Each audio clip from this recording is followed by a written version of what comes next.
1 second.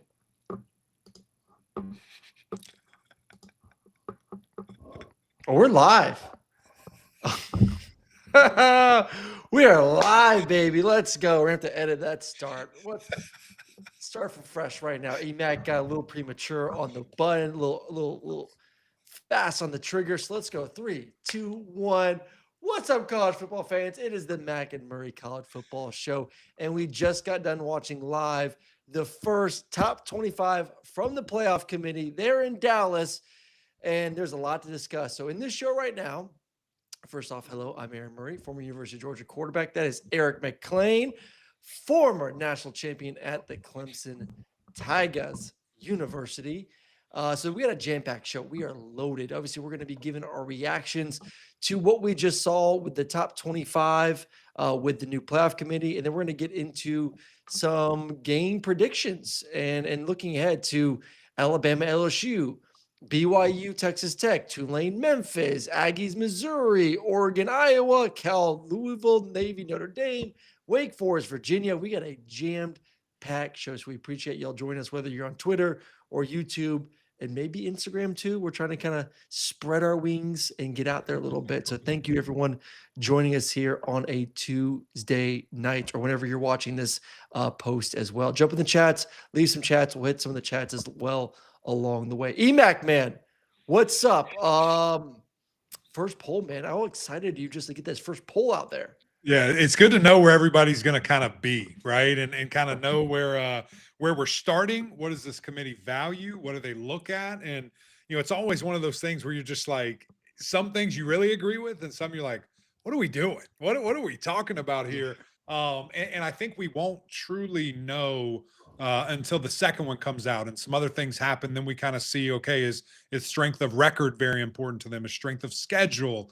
Is just wins loss? Do losses matter? You got a couple of 2-3 loss teams in here, so maybe not. Maybe it doesn't matter as much with these guys. I think it was super interesting just to see, and I'm kind of scanning it right now, but there was no G5 team ranked in the top 25. I think that's kind of crazy. I think that's kind of crazy. I don't know if they know something we don't know, but one of them got to get in. So it's going to be fascinating to see where they put them. And it's just it's a very interesting starting point for this poll. All right, so let's work our way kind of in chunks here from 20 to 25, and then we'll work our way down. So I'm adding a picture to our YouTube channel to make sure people know exactly what's going on there. So just kind of doing a little post-production in the during the show as well. But I'm going to get your reactions first and then kind of go from there. 21 through 25, Michigan, Missouri, Washington, Pitt, and Washington there at 25. Any gripe about those 5 teams right there, EMAC? I don't think so, man. It's one of those things where like the back, maybe some G5 teams deserve some love. Maybe someone else, like a Memphis or a North Texas, somebody of that nature deserves to be in this thing. I think it is shocking actually that there is nobody there. And if this committee just like was asleep at the wheel, like did they forget that that's a part of this ranking process? I don't know. But surely you would have liked to maybe see someone else there. But Pittsburgh being at number 24, I think was something that I was really interested in seeing. Just where were they going to put them if they were going to rank them, and just to see, okay, are they going to give them credit, for this quarterback change is going to be a very interesting thing to see. And they did, which is great. And, it makes that marquee matchup in a couple of weeks because Pittsburgh is on a bye. When Notre Dame comes to town, that's a huge opportunity now, really for both teams to help their strength of schedule out. Yeah, no, I'm fine with those. Where I really start to kind of get a little bit of gripe is kind of in our next grouping. So 15 through 19 here, Louisville, Vanderbilt, Georgia Tech, Miami, and USC. And they said like Miami, man, how far the mighty have fallen from where you and I personally saw them to what a lot of people saw them as one of the best teams in the country, a few weeks ago. Now 2 losses later, they're all the way down to number 18 and feels like there's going to need a lot of help to get into the top 12 when it's all said and done. Not saying that there isn't a path. There's only 7 more spots they got to move up to be in that top 11. because number 12 doesn't guarantee you that you're in because of the group of five has to get a team in there. So they're not far off still, but it feels like it's going to be very difficult for my. I was shocked when I saw Georgia Tech at 17. Excuse me, Yeah. going back to 25. Tennessee was at 25. I don't know why I had Washington in there. Or Washington was at 23. I might have had Washington twice there. But I was shocked when I heard Georgia Tech at 17 EMAC. Yeah. Yeah. No, I was too, man. And I think you can look at it and you can say strength of schedule, and I get that, but also like look at strength of record, which is top 10 in the entire country. It's one of those things where, which metric do you lean on most? Which record are you going to lean on and just see what is what? And also the way it looks like, Haynes King's a bad boy and their defense had a bad night. And I get that and I understand, but that just felt, and this is the starting point. So we have no clue what they thought of Georgia Tech beforehand, and where they wanted them there. But, to have them at 18 as the starting point with just one loss to me is just is crazy. And I don't, quite get that. Again, that's kind of why I was saying, last episode that we had here, the ACC doesn't get the credit as other leagues do. And I think that's, it's a what's shame. screwing them Also up you have right to take care now? of business. You know what's screwing them up is the fact that your Clemson Tigers are so bad. Yeah, we're bringing down. I mean, all let's be ships, honest. man. Like that is literally. Yeah, that win isn't as big anymore. No, that win's not as big as anymore. I mean, for them, it's just it crushed. If it's safe, if Clemson would have won versus Duke, I think maybe there would have been a little bit more respect. Sure. But the fact that people have gone into Death Valley now, 3 times and have beat Clemson in their home, I think has really ruined, Georgia Tech's opportunity for maybe being a little bit higher up in the poll. So that is kind of those. Let's get the just outside the top 12, Utah, Virginia, Louisville. I like all 3 of those teams. Utah's playing great football right now. I mean, since that loss to Texas Tech has really impressed. Virginia, obviously, with some massive wins. Louisville's playing great football as well. So we do got a little bit more, maybe we thought it would happen because I think we have some of these teams in our top 12, but a lot more ACC love kind of in this 10 to 20, which I like. Yeah, 5 teams ranked, which is obviously big and important for the league, I think, and the strength of it all. But Virginia, has a great opportunity here to win out. You look at the rest of their schedule and to get to Charlotte, they play Duke, at Duke, which is going to be huge and a big obstacle that could strengthen the schedule a bit and get them kind of in everybody's eyes. But the ACC does get automatic qualifiers. So, the interesting thing, and we'll discuss this maybe again here when we get to the top 12, because you would think that's the playoff teams. That's not the case. The way the top 12 is right now with Texas and Oklahoma, 11 and 12, they're out because the ACC is taking one of those spots and the G5 champ that's highest ranked, which there's none right now, will also take that spot. So, it's something to continue to pay attention to. Will the committee, if all things stay true, are they going to have that team that high to where it's not even a question? Or, is a 11, 12 seed that is ranked actually not going to make it because of the automatic qualifiers? Yeah. So that's going to be a lot. And we talked about it on our show the other day, like the ACC right now is going to be wild down the stretch with just who makes it to the championship and then kind of how that trickles down from there.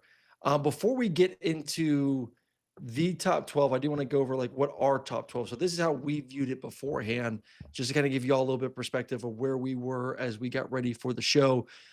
We had at our, let's just say 8 through 12, we had our 8 through 12 being Ole Miss 8, BYU 9, Texas Tech 10, Georgia Tech 11, and then we put a group of 5 team in there. We had North Texas as our 12 team. So obviously didn't have to do that, but just we're looking like for the final one, adding that group of 5 team. You think it's Memphis. I think it's North Texas. I got first go at it this week, so North Texas got in there. They have right now from 9 to 12, Oregon, Notre Dame, Texas, Oklahoma. I don't love Oklahoma. I'm going to be honest. I do not like Oklahoma at 12. I think that there's been some really bad football played this year. And I know the win versus Tennessee probably looks really good, especially Tennessee's at 25 in this ranking. I just think that the eye test has really shown that this team has a lot of flaws.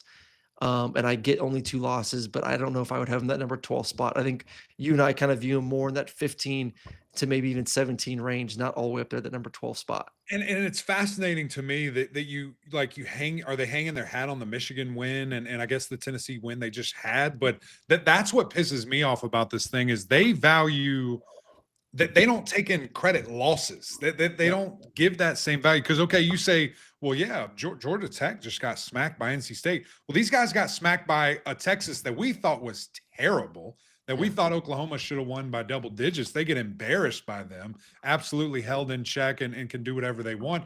And then they get clapped by Lane Kiffin and company and absolutely demolished. So it's funny to me the oh we're going to look at this team this way and we're going to look at this team that way. It's not consistent in across the board and this is a great example of that. The fact that Oklahoma is that high to me is just based on how they've looked, based on what they can and can't do. And I know that the great win against Rocky Top they just had, but man, that's pretty lofty to have them 12 right now. Yeah, no, I think way, way too high there for Oklahoma. I don't mind Texas at 11. I do think Texas is improving. Like I'm actually seeing a team mature and get better and better. And that's a quality win this weekend against Vanderbilt. But I'm seeing good football right now being played where I look at Oklahoma and I'm not seeing necessarily good football being played. And I'm not taking anything away from going on the road in Knoxville and winning that football game. I think a lot had to do, though, in my opinion, watching the game, Tennessee kind of pissing an opportunity away more than Oklahoma going out there and seizing an opportunity. So, not to turn this to a whole hating on Oklahoma, I just think they should not be in there at the number 12 spot. I think we're both on the same page there. Kind of I don't know next. about Texas either, though, man. I mean, you win by 3 against Kentucky, who is donkey. You win Mississippi by State too. a Yeah. touchdown against Mississippi State, and the Vandy again. Okay, great. You know, it's like okay, did we just start watching Week 10? Is that the only time we watched ball, and we just don't take into a credit anything else? I don't know. Those two being 11 and 12 to me is beyond shocking. If there was one that I would be fine with, it would be Texas, though. It would be Texas. Would you? Do they lose 2 more times? Like it doesn't matter because they're going to get wiped yes, out. I think they can lose 2 more times. I Yeah. think they lose at least one of those 2 games. But like we're Sure. predicting as of right now, I have more. I would say is I have more confidence in Texas making a playoff push than Oklahoma. Mhm. If you had asked me which one, put my feet to the fire, which one do you think is going to make it of the 2 of them? I would say I would bet Texas more than I would Oklahoma. Sure. I think they're a better football team. Yeah. And obviously they proved it in the game head to head. So, all right, let's go to the next grouping. Let's go from 6 on our way down. 6 Ole Miss, 7 BYU, 8 Texas Tech, and then I don't know if we said 9 Oregon, Notre Dame, but I think this all matches up pretty well. I think we had a BYU, Texas Tech. I did in my list a little bit further down. You had them higher up, so this is more in line to what you were thinking and expecting. And you know, the great thing is we're going to see both these teams face off this weekend. It's going to be a monster battle in the Big 12. And we'll have that game breakdown here in a little bit, but I'm perfectly content with those two being where they are and at 7 and 8 with BYU and Texas Tech. And I think Yeah. Oregon at 9, you know, you're not as surprised as maybe I am a little bit, but it does make sense. Like the resume is just not there. I think the talent is they need to go out there and do it, and they get an opportunity versus Iowa this weekend. Another game we'll be breaking down here shortly. Yeah. And to me, it's again, y'all know I'm going to harp on this because of my conference affiliation. What is the difference between Oregon and Georgia Tech? It makes no sense. What's the difference between them and UVA? Like their best win is an average team in their conference. Both other schools have that as well. And yet there's just this bias that is against it. And it is what it is, man. You know, again, this thing will all play itself out. Teams have to take care of it themselves. And Oregon's one of those. I mean, you have to go out and win, and you have that left on your schedule. I thought that they would be, you know, about right where they are at the 9 spot for this thing. All right. And then we had kind of chalk right for our top 5. Ohio State 1, Indiana 2, Aggies 3, Alabama 4, Georgia 5. Maybe some hope that Indiana would move up. I know a lot of talk was like, you know, Aggies have maybe some of the most impressive wins on the season right now. Why should they not be in consideration for 1? I want to ask you that first. Let's get rid of Indiana. Let's just go Aggies, Ohio State, or I guess Aggies versus either of those 2 teams. is A&M that far behind Ohio State, Indiana? And is A&M maybe not even more impressive than those two teams based on some of the wins they've had this season, and just how good they've looked on both sides of the football? Yeah, I think obviously that win against Notre Dame is great, and it's a big time contest there, going back and forth. Winning 40 or 41 to 40 there is it's impressive. And then you look the rest of the way though, and it's like, okay, what's the next marquee thing that stacks up? It's 6 point game against Auburn, blowout against Mississippi State, blowout against LSU and Florida there, and a tight game against Arkansas. You have a good opportunity against Missouri here. And then, of course, at the end of the season against Texas, who they're very high on. So I think it's just one of those things where, to me, it's interchangeable. I think any of the three Yeah, could have been number one, and I would not have been shocked, at all if they would have got it done and put someone somewhere else. I agree with that one. All right, well, that is the first rankings. Like I said that early. I think the top 8, I feel really good with. After that, there are definitely some question marks of who should have been the top 12, and some teams that I think are a little bit too far down for my liking. But obviously, lots of opportunities for all these teams to move up or down over the next few weeks of all this craziness. So that is it for our college football reaction for the first top 25 from the playoff committee. Let's dive into some college football this weekend, because this is how you move yourself up in the rankings. First matchup, big time matchup. LSU on the road against Alabama. LSU's first game without Brian Kelly. Both teams coming off a bye, and obviously LSU looking to kind of get that. I don't want to use the word excitement, but obviously that energy from getting a new coach and just kind of put what happened behind them and get ready for this back end of the season. And obviously Alabama's playing as good as anyone at the moment right now. Incredible stretch of games that they had before the bye. If any team needed a bye, it was Alabama. Georgia, Vandy, Missouri, Tennessee, 4 teams ranked inside the top 25 right now, and then a tough game on the road against South Carolina. They needed a little bit of a reset. It came at a great time for them. Now taking one of their biggest rivals at home this weekend. What are your initial thoughts on the Crimson Tide versus the Tigers this weekend, EMAC? Yeah, I think this is going to be like roadkill. I mean, I think Alabama scores in bunches. I think this offense gets it re-going. I mean, a little bit of a funky game, against South Carolina, and had to have some magic to win that game, to come back and to find a way to march down the field and get it done, which they did. I believe they were down 8 with maybe 4 or 5 minutes left in the game, in Columbia there, and they found a way and they got it done. Defense did their thing, offense did their thing. And did their part. And I mean, this is clearly a hurting, LSU team, with all the change, with physical pains and guys not being out, not being able to go, full speed here. I think Bama is playing, as you just mentioned, as well as anybody in the country since getting embarrassed, that week 1, and how crazy it seems like that was years ago. I mean, and totally just different universe with that happening against Florida State and Tallahassee right there. But since that game, they figured it out. And the biggest concern for me with Alabama the rest of the way is just the continuity of that run game and the consistency of that run game. And where does it come from? Who does it come from? I don't think you really want it to be, Bernard. I don't think you want him to have to do all of that. I think you want him to be a receiver. But, you do what it takes. And whatever that looks like, I know they'll be ready to roll. But the fact that Ty is playing at this level, I mean, 20-1 touchdown to interception ratio, great completion percentage, great pocket presence. He's balling, man. And LSU cannot get after the quarterback, right? Like they just haven't done that super consistently. If he has time, I mean, we could be talking about a 15, 17-point game here. Yeah, no, I don't disagree with that one. I think let's look at like LSU and kind of where they are defensively. I mean, they got absolutely torched a week and a half ago versus A&M. The good thing for them is they're not facing a mobile quarterback. I think you look at last year's game, and Jalen Milroe ran all over them there in LSU. You look back a week ago, Marcel Reed ran all over them. And obviously it hurts that Whit Weeks is not playing. I think you've seen this defense really take a step back without their star linebacker, who's kind of like their voice, their energy, their leader, getting everyone set up, getting guys organized, getting guys motivated. And you don't have that person in the middle of your defense, it kind of feels like everything has taken a significant drop back. I mean, we're talking about one of the best linebackers in the country in Whit Weeks.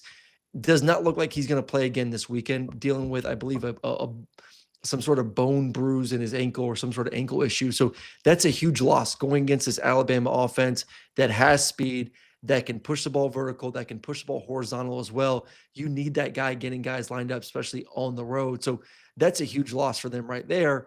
But at least, like I said, you don't have to face a mobile quarterback, which is giving them some troubles. I still think this LSU defense is really good.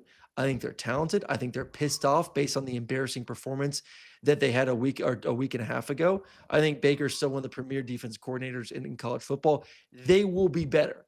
So don't take the game versus A&M as like a, oh my gosh, this defense is crap. I think this was a team kind of gave up on Brian Kelly. That's a very multiple offense with a mobile quarterback at A&M, and things just spiraled out of control really, really fast. And it kind of felt like they threw in the towel a little bit on both sides of the football. So I think the defense can play better. I think they will play better. And I think Garrett Nussmeier, honestly, his last two games before the bye was getting healthier and was playing some better football. And correct me if I'm wrong here, Eric, but like if he's healthy, you saw it versus LSU. We saw it some of the past two games. When he's healthy, he's dangerous. And we've seen this Alabama defense struggle at times. So like I'm not going to go in here and just say that like that this is going to be a bloodbath from ready, set, go. I think LSU is going to come out swinging. If they can keep it close in the first half, I think it's interesting. If Alabama does get up early, I do wonder if they throw in the white flag like they did versus A&M, though. Yeah, and that's kind of what I'm thinking, man. I think that you're right. Maybe the first series or two, it's rah rah. We're free. We got a new coach. This is who we are. We practice different. You heard what Coach Baker was saying. Like, can you give me real looks in practice? Like, what the hell were they doing before? Were they just doing walkthrough over there? Which is crazy to see a coach's mindset and how differently that can, alter things. But I think that when things get tough, it's going to be woe is me, poor us. Here we go, and Bama's going to be like, get out of the way. Here we go. Here's a bunch of points for you. I just think they're playing too well. I hear everything you're saying. I think it just adds up on them in a hurry. The number's 10.5. Obviously, the Tide favored there. I'm taking the Tide. Like I said, I think this is more of a 17+ type of game. I feel good about that. I'll take LSU at the points. I think LSU is too good defensive. I think Garrett with the bye week going to be even healthier. I love their tight end. I like their receivers. I do worry about that offensive line, obviously, on the road. I mean, last time we saw them too, they got absolutely torched by A&M's defensive line. Like that was at home without the crowd noise going against you. So I am a little bit worried about the health of Garrett Nussmeier and him staying healthy. But I just think a rivalry game, we saw it Georgia, Florida this past weekend. I think LSU can keep it close. I think Alabama wins, but I think LSU could keep it maybe to 10 points. So I like the fact that there's a little bit of a hook there at 10.5. Good for you. Give me that hook. Give me that hook. All right, so that is the Alabama hosting LSU this weekend. The big one in the Big 12, BYU on the road against Texas Tech, number 7 versus number 8. And the Big 12 is just a fascinating, wild league this year, a fun to watch. I've been lucky enough to have had the chance to cover BYU ones, to cover some other Big 12 games. It is loaded with talent and talented teams, but no two better than these two teams right now. Texas Tech built their roster in the offseason for games like this. BYU, when they lost their quarterback with all the scandal and everything, and he ends up going to Tulane, did not think that they would be in a position right now with a true freshman quarterback wearing the number 47 and Bear Bachmeier to be a top 10 team in the first ratings. But here they are, good team on both sides of the football. Bears playing lights out. Kind of where are you leaning in this one initially right now, Emac? Yeah, I'm a big believer in BYU, man. I just think that they're a really good football team. I think they're a very physical football team. And can you kind of exert your will here? Can you lean on this great rushing attack? Can you lean on the physicality of your defense? And the interesting thing, honestly, is these teams are a little bit of a mirror for each other. Statistically, the way that they want to play. Now, it is interesting just from the quarterback situation. with Texas Tech and the recent injury and Morton coming back and losing their freshman to a season-ending injury there when Morton was out. But they're not afraid to run the football either. They're not afraid to go ground and pound. And I like the versatility of their running backs. They will use them as receivers. They will run them inside, outside, everything in between. And they also have some good, defensive guys that will get after it. I mean, you look what Bailey's been doing from the linebacker position, kind of the edge, as you Dude, like they to got call some it there. legit linebackers. Yeah, 12 sacks. I mean, that's crazy. This guy is getting to the quarterback in a hurry. He is a nuisance. And how can he get in the head of this freshman in Bear here? I do lean BYU. I think that, when you look at the number, the fact that Texas Tech is favored by 10.5 to me is bonkers. But I was dead wrong about this league last week. We'll see if I am this week. I'm going to take the points and take BYU. I think that's a huge number. Well, I think the narrative of like, okay, let's make Bear. And this was early in the season. Like when I covered in week 3, the narrative was make Bear Bachmeyer beat you and stop LJ Martin. Well, guess what? Iowa State did that a week ago. Stopped LJ Martin only 15 yards on the ground, and guess what? Bear went off for like 307 yards. You talk about a quarterback that has, I think, close to 20 touchdowns total this year, only 3 interceptions. He's protecting the football. He's throwing it a lot better than he did early on. He's running it extremely well as too. So it's not like this is an offense where you can say, okay, make the freshman beat us. Right. Like, no, he can beat you, and they have talent on the outside at the receiving position. So I think that is going to be fascinating to see. Can he handle the front 7 of Texas Tech when things get tough, when there is pressure, when the pocket's not pretty? Does he just get out there and run? Is he willing to stay in there and make some tough throws down, face the barrel essentially? That's gonna be interesting because I mean this is a Texas Tech team that a week ago, I thought Kansas State has been playing really well, especially as of late. Avery Johnson's been playing really, really well, and they shut him down. Right. Forced 2 interceptions, really didn't allow him to get anything going in the air or on the ground. So I was like, okay, like this defense is legit. This defense is the number 1 defense in the Big 12, and that was a really impressive performance against an offense and a football team that really has been playing well in the Wildcats. So, how do I feel in this one? Which way am I leaning? I love BYU's team. I love the story of Baron Bachmeyer and just how he just continues to get better and better and better. I just think Texas Tech is too good. I think more and healthy and without the worry of a freshman quarterback taking my job because he's out due to injury, I think it's going to be playing free. So I do like Texas Tech to win the game. What's at 10.5 as well? Yeah. I'll lean BYU to keep it close. So I think BYU's defense is good enough to keep it close, maybe get a turnover, maybe get an interception. I think Bear will be just fine. But I think Texas Tech just overall at home is the better football team. So I'll lean Red Raiders for the win. It's going to be a fun match. BYU in the cover. It's going to be cool to watch. Oh, it's going to be a great football game. Another great football game. Look at us getting out of the Big Ten and SEC, talking some other conferences. Tulane, Memphis, Friday night. Tulane got smoked their last game. Shocking. UTSA, 48-26. The quarterback for UTSA went just ham. 31 of 33, 4 touchdowns. I mean, made it look like it was 7-on-7 out there. So Tulane is due for a bounce back game because the defense is significantly better than the last time we saw them play against UTSA. Back to you first on this one. Your thoughts? I mean, the American is as we know, going to be probably the conference that puts forth a team into the playoffs.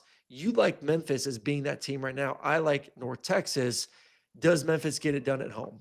Yeah, I think Brennan Lewis is the real deal for the Memphis quarterback there. I mean, he has been so good, with his arm, with his legs. I mean, Mr. Do It All. It was funny when we had that, talked about that USF game a couple of weeks ago, and we're so excited about how big that was. Of course, Memphis lost going into that game, so it took kind of the spark and fireworks out of it, but then they get the huge dub and they out physical USF, who we saw, hammer Florida and test Miami early for a little bit there, ultimately losing to those guys. Beat BYU early in the season when, Boise State, when those guys were ranked and everybody thought they were just going to be the shoe-in for the college football playoff there. So Memphis, again, very physical. Love what they're getting from him. Probably need to see some other guys around him step up, just because he does have to be Mr. Do It All. From most of the time there in Brennan Lewis. And, I think that it's interesting dynamic because you do have that wounded animal in Tulane who just lost and just got whipped. But can they sit there in Memphis say that sucks for y'all? We're good. We're going full speed ahead here. I like Memphis a lot. I think they play with a chip on their shoulder. Love them in this game, and think that they're going to be able to continue to make noise and go for this playoff, man. See, I'm gonna go with Tulane on this one. I don't expect Retzloff to have as bad as a game as he did a week Sure. Yeah, it ago. was bad. Yeah. It was a bad game, and I've seen him play this year, and you know how good he is running the football and throwing the football. Yeah, they lack playmakers on the outside, so I think there's moments where he has to kind of feel like he has to do it all himself too. Um, but you said like Brendan Lewis is Superman on that football team. Like they are not completely one dimensional because I think the running backs are decent, but like he has to be electric on the ground. He has to be electric and do, he's not Superman necessarily with his arm, but it has to be good enough with his arm and then be really, really good with his legs for this offense to have success. So I do worry about that against a Tulane team that I think is going to come out there pissed off after how bad they played against UTSA. So I like the upset here. Yeah. I'm leaning towards Tulane winning this football game. Come on. What's the spread? 5.5 Memphis. I'll take it, baby. Give me all Yeah, I of mean, it. you're thinking they just win. Yeah, I think go they ahead and take just money win. line. Do it. No, I Okay. think Memphis does it, man. I think Memphis does it. I think because what are you gonna say? Tulane was just looking ahead. I mean, were they looking ahead to I want to Memphis? be What's here in now? Memphis Friday Here it night. is. I may Yeah. just go to this game. You might as well. You're hanging out. I mean, why not? Let's go. Let's go get a little American action on a Friday night, baby. Let's go. I'm about to text my crew. We're going to the Memphis game. Let's go. All right. Go eat some barbecue and then go watch a little Memphis football. That's gonna be my Not Friday bad. night. Not bad. All right. Let's get back to the SEC a little bit. Another top 25 matchup. Texas A&M on the road against Missouri. And I'll get first crack on this one. I love A&M. You love A&M. I think everyone loves A&M. Great football team. I think there is a case for that team to be ranked number one, no doubt about it. I mean, they are playing so well on defense. You got what you need on that side of the football. And it may be one of the best offenses in the country right now, the way they're playing. Elite offensive line play, elite receiving play at the moment. You have elite quarterback play with his arm. We talked about the improvement that he's making as a thrower week after week after week. And then we know how good he is running the football. Go back and watch that game against LSU. There is no weakness on that offense. It is as good as anyone in the country. I love this A&M football team. Yeah. I do too. But man. I really like Missouri's defense at home. Okay. If there's Okay. a defense that can bottle up and control Marcel Reed and make him truly a pocket quarterback, think so. it's going to be Missouri. I mean, look at the teams they face that have running quarterbacks. Pavia held him to 20 yards rushing, held Jackson Arnold to 14 yards rushing. Sellers, negative 28 yards rushing in that game. Yeah. Obviously, sacks play a big part in that, but still, like, did not let Sellers get going running the football. They have the edge guys in the front seven that are fast, that are physical, that play, that contain. We can contain and get after a quarterback because we're that good on that side of the football to where like the Zion Young, the Damon Wilson, I think they can slow down this offense a little bit. So no matter how good I think this offense is for A&M, I think Missouri's got a little kryptonite to slow it down a little bit. Yeah. And just looking at, the health of the backs in Texas A&M, and seeing, is Buddy going to get back sooner than later? Is he out for a little bit? What is that going to look like for them? But I think there's so many weapons, right? Like when you see Craver and Concepcion just doing their thing, and then, you got the tight end play from time to time that you do, and just the dynamic nature of Marcel Reed added along with a Mike Elko defense, like this team is good. I mean, they're really good. And Cassius, the things that he's done from the defensive end position there, he's going to another level. Looks like a Super Saiyan out there talking junk and delivering time after time after time. And man, they're just stingy. I think that this is a great opportunity for them to really flex their muscles here, to show how elite they are, and that they're built to stop the run. That's what they do. That's how Coach Elko throughout his career has hung his hat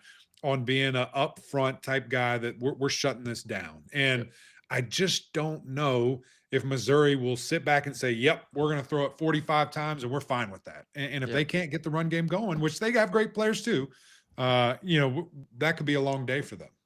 Well, I think the mindset's going to be, I mean, Matt Zellers is going to make his first career start. A freshman quarterback, no more Bo Pribula, unfortunately, after the injury in their last game. And I thought Matt made some really nice throws. So like you got, but you're going to your first start. You're the guy. There's going to be some nerves, and you're going against this defense. And you just watched Cassius Howell literally rip out LSU's heart over and over again, and hit their quarterback in a way that I said 2 weeks ago. Felt like I could feel the pain when I was calling my game there at Arizona State. So how can he handle the nerves? And I think the best way to Exactly. do that is Ahmad Hardy has to be able to run the football. It's been now 3 straight games without 100 yards. I mean, we talk about one of the best running backs in the country the first 6 games of the season, 5 games of the season, Yeah. looking like everything that we thought he would be. Not that he's looked bad by any means, but just not has been as productive early on. Mhm. This is a game where if Missouri is going to win, Ahmad Hardy's going to have to run for a buck 50. At least, At least a and buck have 50. some screen games, some receiving games, Yes. slow that down. But how would you? I mean, you've been in this position as the quarterback. What affected you? Like if you were Elko and company, and you're on the road, which defense travels, we all know that. So he doesn't have the crowd to deal with, but he does have those monsters. What confused you as a young player that you would expect A&M to present to this freshman getting in there for the first time as Well, a I don't know starter? if it's just confusing. I think just hitting him. Yeah. I Just the think it's hitting physically him. daunting looking over and be like, "Oh, crap." Like, Yeah, here I they think you come. hit him early. I think you let him know this is what SEC football is about. Mhm. I think even Mhm. if you're not getting sacks, if you're hitting him and he's like once again, he just saw Nussmeier get destroyed in the game, Right.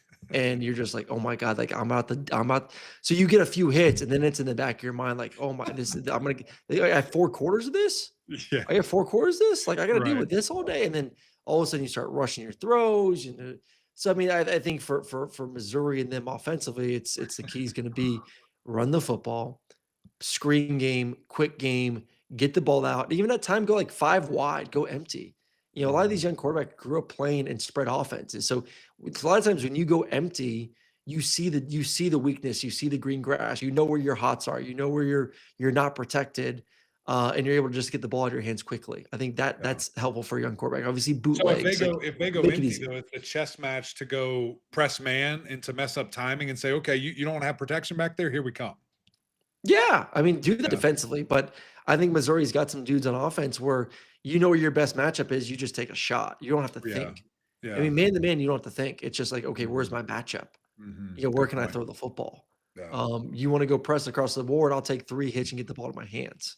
Yeah. So there's always answers. There's no doubt about it. But this is a big time moment for him, and I do not envy him going against that defense. That is for sure, Have fun. at all. 6.5's the number. Where you at? Favor of the Oh, I think Aggies A&M or rolls. I think A&M rolls. rolls? Double I digits think rolls? A&M is just they may be the best team in the country. I like it. I'm with you. I think they roll too. For freshman quarterback first start, no, no Mhm. chance. Cash is looking. I If mean, Pribula was Cassius is going to be playing, talking so much shit. I cannot yes, wait. yes. All right, let's get to the Big Ten. Oregon on the road against Iowa. Oregon probably This a game little got a bit. lot bigger since we added it to the schedule here with the rankings. Well, I mean, I think Oregon's probably gonna be a little bit pissed off after getting ranked number 9 in the country. And listen, they have not played as well as we all expected to, especially that last game versus Wisconsin. Just very Yeah. disappointed. The lack of explosiveness from that offense against a Wisconsin defense that, yeah, is really good against the run, but not great against the pass. And they could not get the pass game going in that matchup. So I'm a little bit concerned with their inability to get going, now going on the road against Iowa, knowing how good Iowa's defense is. And you look about Iowa and some teams that compared to Oregon, they faced Indiana and held Indiana to 20 points. Yeah. So this is this is this is not Oregon's going to show up and just out athletic Iowa and they're just going to beat them. Iowa's, as always, is a stingy team, tough to beat, and tough to put a lot of points on the board. Can Yeah. Iowa score in Oregon? I don't know about that. We'll get into that too. But EMAC, like I think Oregon's going to struggle to score points against Iowa. Yeah. Yeah. I mean, they probably will. I mean, you look at their schedule here, you bring up the 20-15 loss, against Indiana. They blank Wisconsin 37-0. They kill Minnesota 41-3. I mean, this defense is just nasty and they Mhm. will knock you out. I mean, it's what they've always had. It's who they always are. Big, strong guys that are now more athletic. They now can fly around a little bit. And I'm interested to see how does Oregon fare against that. There was a team that, we thought, just with Dan Lanning and his mentality, big bad bruisers, and we're not afraid of anybody. And they get dog walked by Indiana. And then you see the game against Penn State, which at the time we thought was this, oh my God, amazing thing, but it's not. It's not that, at all. And really, maybe it was them just because, but they're still the same team. I know their quarterback is hurt since, but everybody else defensively and company, still there. So it is interesting to me just to see what Oregon team shows up, because you're right that performance in Wisconsin just had me wanting for so much more. I think they're as skilled as anybody. I think they're as deep as anybody, but can it all come together and get out there on the same page, especially at a place like Iowa, going against a team like Iowa, who wants to physically embarrass you and just try to knock you out there. So I'm fascinated just to see what this looks like, who shows up. Can all those playmakers on the edge, in the backfield, at tight end, can they step up for Oregon and be who they are? And if they do, then maybe they can run away with it a little bit. But I don't know, man. I don't I know don't if know they if they're can. I just ready think, for like I that. said, I mean, the fact that Iowa held Fernando Mendoza 13-23 for 233, Yeah. and just knowing how good that I mean, Indiana has handled everyone, including Oregon. I mean, they're embarrassing teams. There's a reason why Yeah. they're number 2, and some people thought, including you, that they're the number 1 team in the country for this first ranking, and they held them to 20 points. I just laid down the stats that Fernando had. So I I don't know what's wrong with Oregon, because you laid out, like, from Moore to Sadiq at tight end, and Bryant Jr. and Benson, like, they are so fast, so So fast. talented, so gifted. Dante Moore is everything you want when it comes to not only this level, but projecting for the NFL as well. But just something is not clicking Right. right now. And I don't know if this is the game to get it back clicking. And not saying they're going to lose. I think Oregon finds a way to win, because once again, like, I don't trust Iowa's offense. Like, Gronowski is been doing a good job running the football. Yeah. Still do not trust him as a passer. Yeah. They don't they just they're Iowa. They can't score. They're not good on offense. They don't have play. In a game like this, and I know, like, oh, look, go back and look at some of the other games, they're scoring points. Okay, like, against who? Come on. Yeah. Against Minnesota. legitimate teams, Yeah. they are going to struggle to score more than 17 points. And I don't think that's any different. I think Oregon wins this game 20-17. Like, a Mm. very similar feel to, like, the Mm. Indiana game. It is not Yeah. going to be a sexy Oregon performance. I'm Right. sorry. Right. And if it is, then we'll give you credit and we'll Oh sit back and say, yeah. okay, showtime. Let's go. But I'm Yes. with you. I think that's exactly what this game's going to feel like. And is there a mistake, that Dante Moore makes and you're just like, uh-oh, this might Yep. not be good. All right. We both like Oregon, but we like Iowa to cover the spread. All right, let's get to let's rapid fire here. 3 SEC games and 1 pseudo SEC game, or not ACC, excuse me, not SEC, ACC game. Did you say We'll pseudo ACC, the well, I mean, redheaded they stepchild play of an Notre ACC Dame? schedule. So let's start with Notre Dame Navy. Navy, I just had last week, so I'll hit on that. Just a somewhat embarrassing loss for their quarterback, who was, Yeah. uh, they're not known for passing the football, but he's done a good job throwing the football this year, and just had some really bad, costly turnovers in their loss against a really good North Texas team. But Navy got bullied, and I saw it in Yeah. person. They after the first drive, I was like, "There's no chance they win this game." Mhm. North Texas just said, "You're not big enough, and we're going to run it down your throat Yeah. over and over and over again." And now you're going against Notre Dame, who is the best tandem of running backs in the country, and the best running back in the country in Jeremiah Love. Notre Dame may run the football for 400 yards in this game. Right. Their Right. quarterback, Well, their quarterback may not need to throw the football. yeah. Yeah. It'll be interesting, man, to see that, just because, outside of one play, which I know we can't just say outside of one play, because it happened. And 94 yards later, here goes Jeremiah Love screaming down the football field. But other than that, they were kind of obsolete running the football. It was not great Oh, and yeah. a not great showing. And what was fascinating to me going into that game, after just having seen Louisville rush for 312 yards against Boston College the week before in person, I'm like, Notre Dame's going to have 500. I mean, they're going to go forever, and they couldn't. And it was weird just to see that. So I don't know if BC just really sold out and fought like crazy to shut that down, or if there's some weird hiccup, in the Notre There's Dame a game. I hiccup. agree with you, and I think that that's what it should look like. I like what CJ Carr did. Very efficient, very effective, right under 300 yards for a couple of touchdowns. And I do think overall, this Notre Dame team is ascending. Like they're playing Yeah. much better, and the defense is doing their thing. That was kind of a interesting spot of the ball where preseason we thought they were going to be pretty good. After the first couple of weeks, we're like, uh-oh, we might have a problem here on the defensive side.